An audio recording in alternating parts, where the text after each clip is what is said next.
The sun had barely risen over the vast Wyoming plains when Ethan Carver stood on the ridge overlooking his ranch, a place built with his own two hands and hardened by years of storms, droughts, and lonely nights that carved their marks into his soul.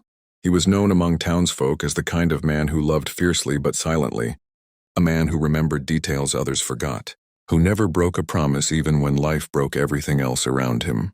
Yet for all his rugged pride and quiet strength, he carried a longing that never faded, a yearning for something he had convinced himself no longer existed for men like him, a love that could see through the dust, the scars, the unspoken grief. For years he watched friends marry, build families, raise their children along the very land they worked each day. He watched and he waited, though he never admitted to anyone that he waited for something he could not even name. That was until the letter arrived. A simple envelope delivered by stagecoach, carrying a name he had never heard before, Clara Whitmore, a woman from Virginia who had lost everything in the war but refused to let tragedy claim her future.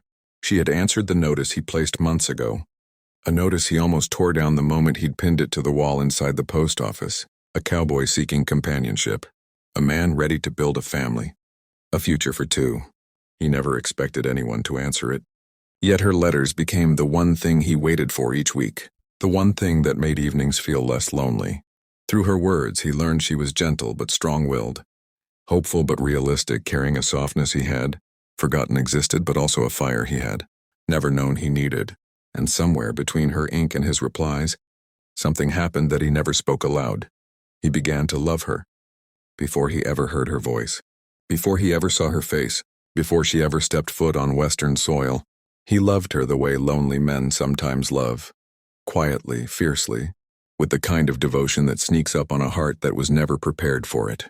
The day she was set to arrive, Ethan woke earlier than usual, shaved, cleaned his boots twice, adjusted his hat more times than he'd admit, and tried rehearsing what he would say when he finally met the woman whose words had softened him more than whiskey ever could. The train whistled in the distance long before it reached town, a deep rolling call that echoed across the valley and sent a strange, unsteady feeling through him. He mounted his horse and rode toward the station, dust lifting behind him like a trail of nerves he couldn't hide. Townsfolk watched from porches and storefronts, curious, whispering, some smiling knowingly. Everyone loved a mail-order bride story, but none of them knew the truth. This wasn't about convenience for him. This wasn't desperation. Ethan had lived alone for years and could have lived alone for many more.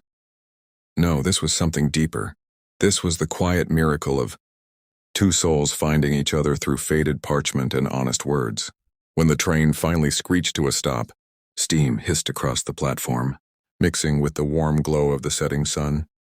Ethan stood still, breath tight, heart pounding so loudly he swore the whole damn town could hear it. One by one, the passengers stepped down, families, traveling salesmen, miners, but not her. He swallowed hard, hands sweating though the air was crisp.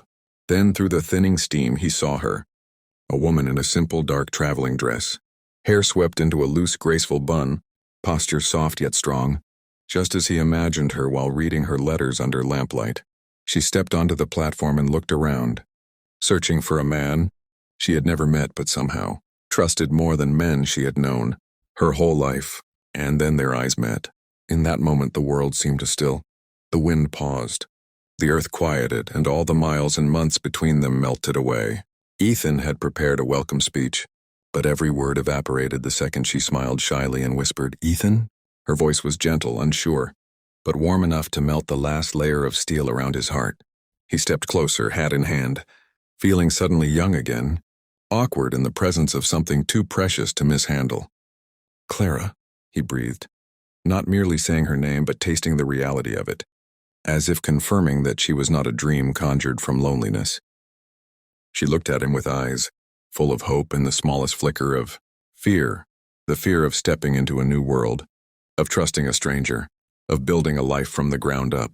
And he understood because he felt it too, but he wanted to protect that hope, wanted to give her a life better than anything she'd lost. They stood facing each other, close enough to feel the warmth of the other, yet neither moved first. It was as if both needed that moment, proof that the person they had grown to care for truly stood before them. I'm glad you're here, Ethan finally managed, voice rough but honest.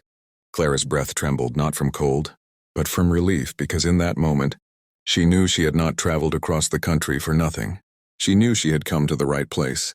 And as the sun set behind them, casting golden light across the tracks and illuminating the lingering steam, Ethan realized something he had never allowed himself to believe until now.